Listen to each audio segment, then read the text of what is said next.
So what was life like for the people of New Spain? Race mattered a great deal.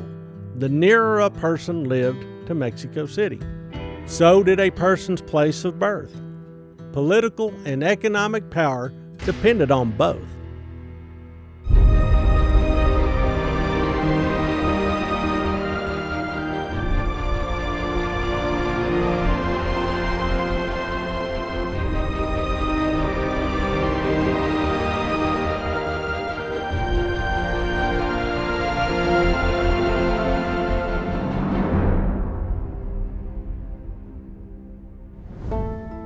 Los Peninsulares were on top.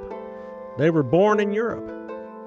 Usually, they came to New Spain to make their fortunes and their reputations, often returning to Europe with their fame and wealth.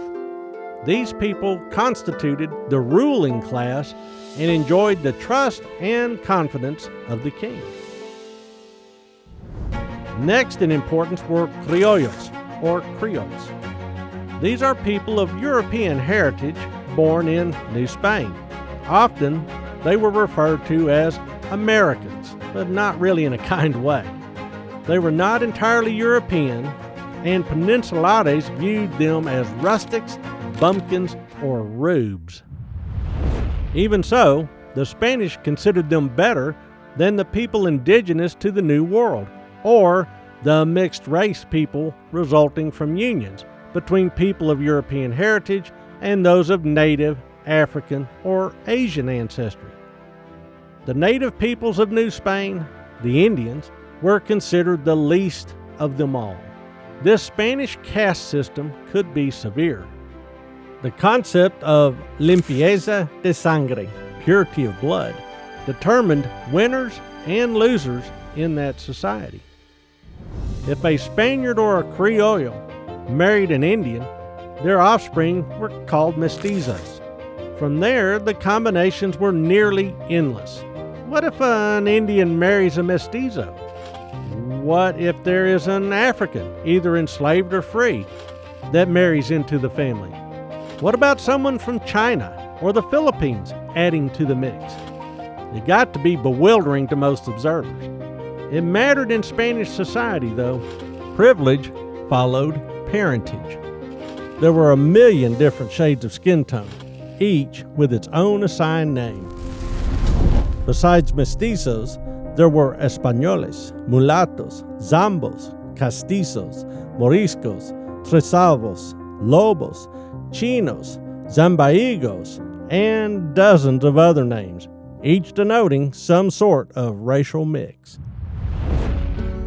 Mexico became a mixed nation.